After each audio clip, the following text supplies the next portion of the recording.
இன்னைக்கு ரொம்ப இன்ட்ரெஸ்டிங்கான ஒரு புத்தகத்தோட தான் வந்திருக்கேன். அந்த புத்தகம் மேடம் ஷக்கீலா, வித்யா அவர்கள் எழுதின இந்த புத்தகம்.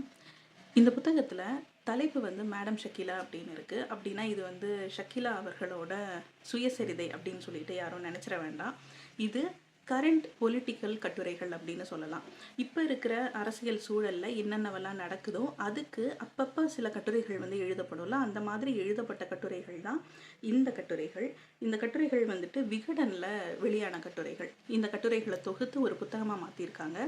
இதில் நிறைய விஷயங்கள் பேசப்பட்டிருக்கு. இதில் முக்கியமாக பேசப்பட்டது வந்துட்டு பெண்கள் சார்ந்த பிரச்சனைகளும், பெண்களை இந்த சமூகமும் இந்த பொலிட்டிக்கல் சினாரியோவும் வந்து என்னவா வச்சிருக்கு அப்படின்றது தான் மேக்சிமம் கட்டுரைகளில் பேசப்பட்டிருக்கிற விஷயம். இந்த கட்டுரை தொகுப்போட முதல் கட்டுரையின் தலைப்பு என்ன அப்படின்னா, குடும்ப பொண்ணு மாதிரி லட்சணமாக இருக்கீங்க அப்படின்றது. இந்த கட்டுரை வந்துட்டு ஷக்கீலா அவர்கள் பற்றி எழுதப்பட்டது. அதாவது முன்னாடி ஷக்கீலா அவர்கள் மீது என்ன மாதிரி ஒரு பிம்பம் இருந்தது அப்படின்றதையும், குக் வித் கோமாளி ஷோக்கு வந்து அவங்க வந்ததுக்கு பிறகு எல்லாரும் அவங்களை எப்படி பார்க்க ஆரம்பித்தாங்க, மேடம் ஷக்கீலா அப்படின்னு சொல்லிட்டு எப்படி சொல்ல ஆரம்பித்தாங்க, இந்த மாதிரியான ரொம்ப முக்கியமான விஷயங்கள் பற்றி இந்த கட்டுரையில் வந்து பேசியிருப்பாங்க. இது ஒரு சோஷியோ பொலிட்டிக்கல் கட்டுரை அப்படின்னு சொல்லலாம். இந்த கட்டுரையோட கடைசி சில வரிகள் வந்து நிஜமாவே எல்லாருக்கும் அதை படித்தாலே புல்லரிக்கும் அப்படின்னு நினைக்கிறேன்.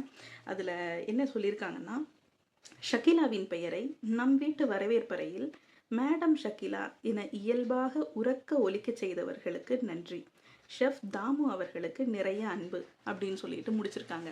அதாவது அந்த ஷோ மூலமாக ஷக்கீலா அவர்கள் மீது என்ன மாதிரி ஒரு பிம்பம் இருந்ததோ அந்த பிம்பமே வந்து இப்போ இல்லாமல் ஆயிருக்கு. எல்லாரும் அவங்கள ரொம்ப மரியாதையோடு நடத்த ஆரம்பிச்சிருக்காங்க அப்படின்றத வந்துட்டு இதில் பதிவு பண்ணியிருக்காங்க. ஒரு ஜனரஞ்சகமான ஒரு ஷோவில் இந்த மாதிரியான ஸ்டீரியோ டைப்ஸை வந்து உடைக்கிறது அப்படின்றது மிகவும் முக்கியமான ஒரு விஷயம் அப்படின்றதையும் அந்த இதில் இருந்து நம்ம புரிஞ்சுக்க முடியும். இந்த புத்தகத்தில் இருக்கிற அத்தனை கட்டுரைகளுமே வந்து கிட்டத்தட்ட இதே மாதிரியான கட்டுரைகள் தான். இந்த சமூகத்தில் நடக்கிற சோஷியோ பொலிட்டிக்கல் விஷயங்களை பெண்கள் பார்வையிலிருந்து அணுகுனா அது எப்படி இருக்கும், பெண்கள் வந்து அரசியலில் பங்கெடுக்கிறதுல இருக்கிற பிரச்சனைகள் என்ன அப்படின்ற மாதிரியெல்லாம் நிறைய விஷயங்கள் இந்த புத்தகத்தில் வந்து டிஸ்கஸ் பண்ணப்பட்டிருக்கு. மிகவும் முக்கியமான, எல்லாருமே படித்து பார்க்க வேண்டிய ரொம்ப நல்ல புத்தகம் இந்த மேடம் ஷக்கீலா அப்படின்ற புத்தகம். கண்டிப்பாக எல்லாரும் படித்து பாருங்கள்.